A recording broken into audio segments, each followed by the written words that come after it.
fan. Can't be as a Ranger fan.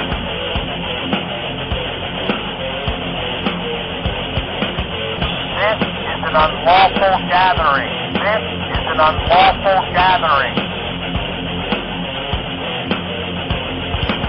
The truth is out there. The truth is out there. This is the underground. This is new media. This is the underground. This is new media. Ranger fans, report to the critical thinking hangar. Ranger fans, report to the critical thinking hangar. And now here is the starting lineup for the New York Rangers. And now here is the starting lineup for the New York Rangers. This is New York Rangers hockey. This is New York Rangers hockey. This is New York Rangers hockey. This is New York Rangers hockey. This is New York Rangers hockey. This is New York Rangers hockey. This is New York Rangers hockey. This is New York Rangers hockey. This is New York Rangers hockey. This is New York Rangers. The dulcet tones of the great Jim Gordon leading us in. Good evening, everyone, and welcome to Blueshirt Underground Radio. Eddie, how are you? I'm doing pretty good. I'm ready to rock. I'm ready to roll.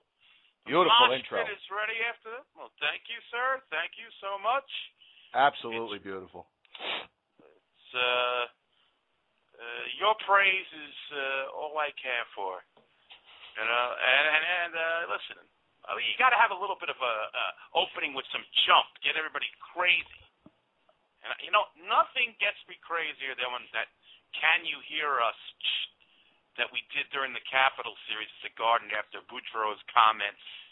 That just sends chills up and down my spine. And you know, the whole "Can You Hear Us" just really great. You know, I just one of the classic moments in me being a Ranger fan was hearing that, because you know, of course, Washington later and their fans came. You know, we are louder, but the Ranger fans thought about that on the spot. It was like one of those just great moments for a Ranger fan. So I had to include that. So. Yeah, and their fans are not louder. Not on their best day is a Caps fan louder than a Ranger fan. They're delusional. And that's right. Delusional pansies. That's all Caps fans are. Yeah. Delusional pansies. And when they're good, the fans show up. When they're bad, they go to Redskins games. Exactly. There's no comparing a Ranger fan, and I'm not just saying this because I am a Ranger fan, to any other fan probably in the league. For the amount of, although I will say Maple Leaf fans are pretty crazy for considering they haven't won much. And, you know, but Ranger fans, New York City, come on, can't beat it. Of course not. Yeah. So,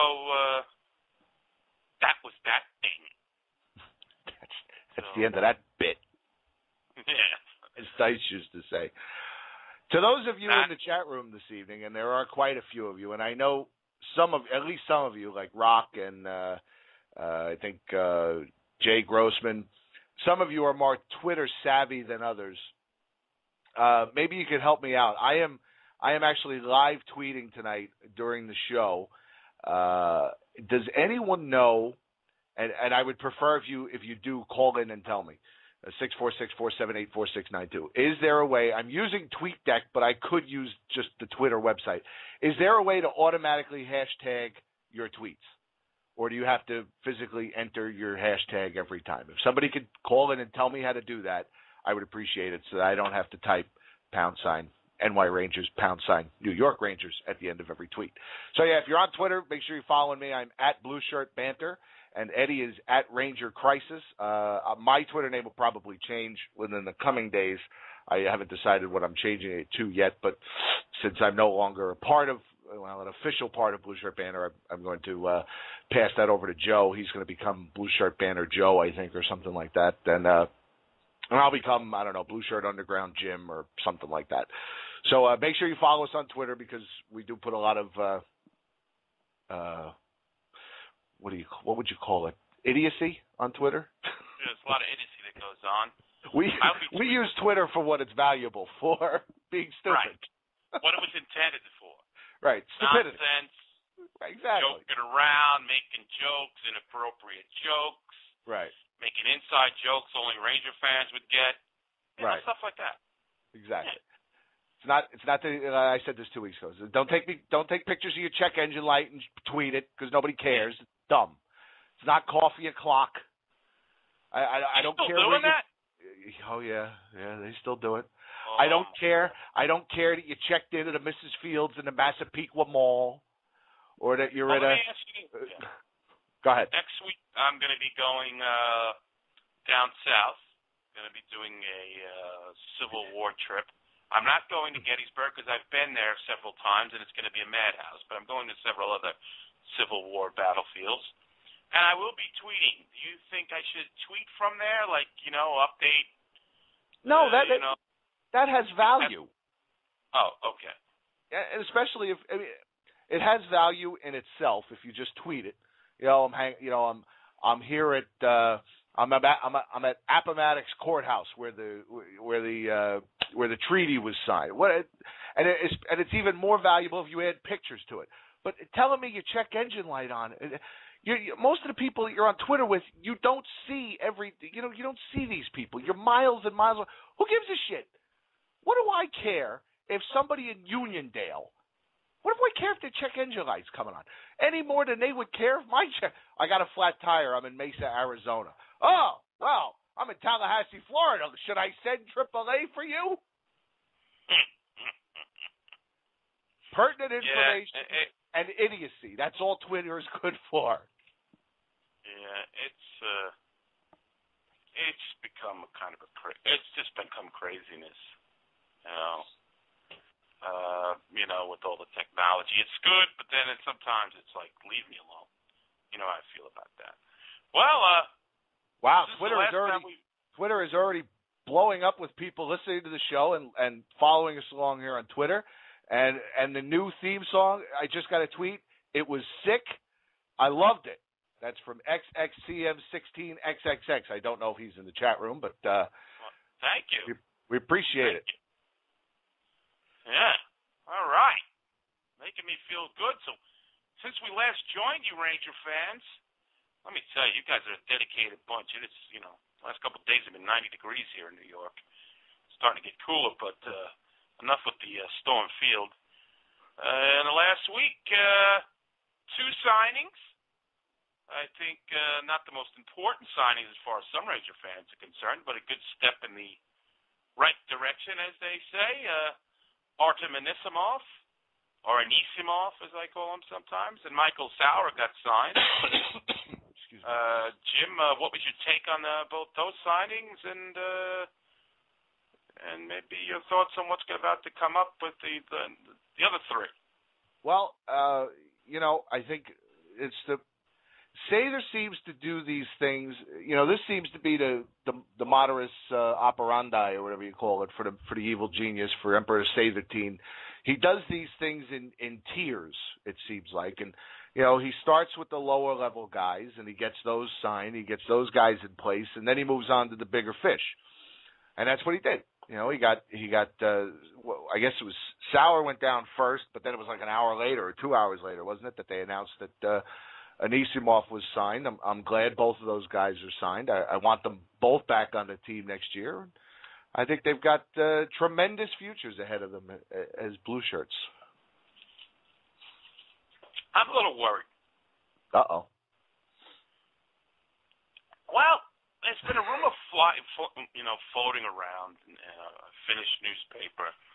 The Rangers may be interested in signing Sammy Lepisto, former Capital. He's played with another team too, and I don't know why they would be interested in him.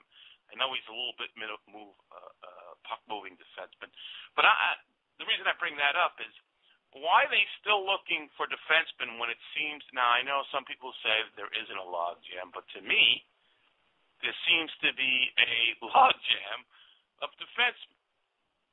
And although Michael Sauer, I'm a little worried about Michael Sauer. Now, I'm a big proponent of the guy.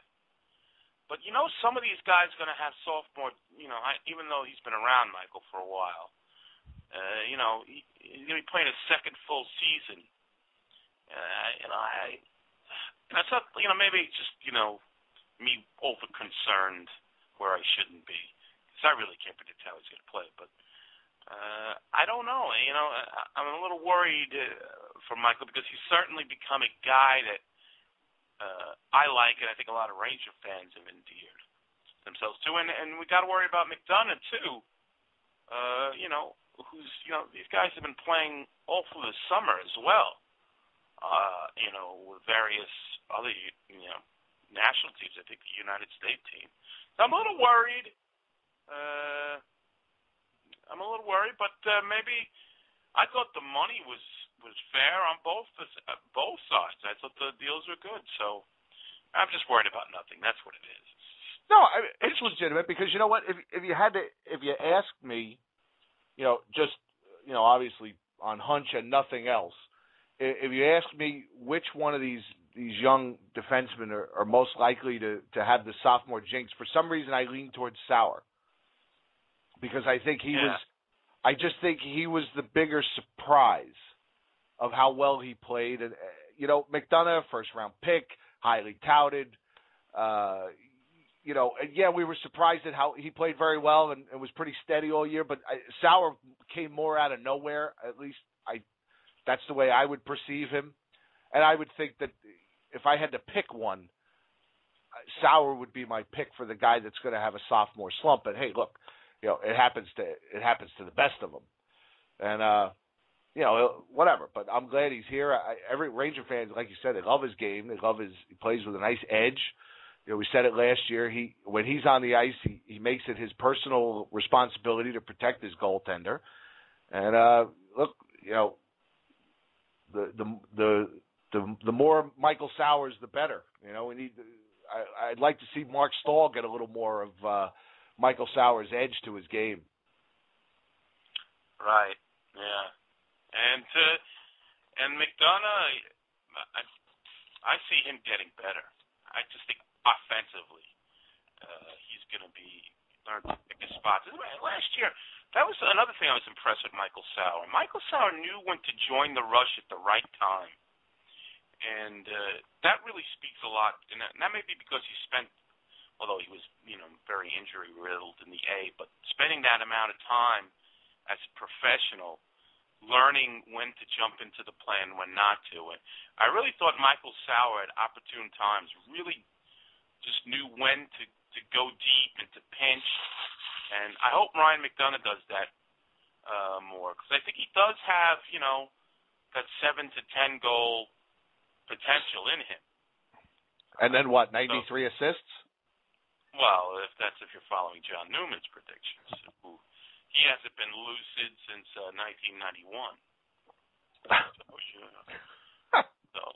Especially, I think he has a big announcement he's going to spill on us, supposedly. He was on hold, and now he's hung up, so I don't know if he's at a table at IHOP where his signal is bad or what, but I expect he will be calling back in. And I thought Artie's a good soldier. He went in there, he signed his deal. He's another guy that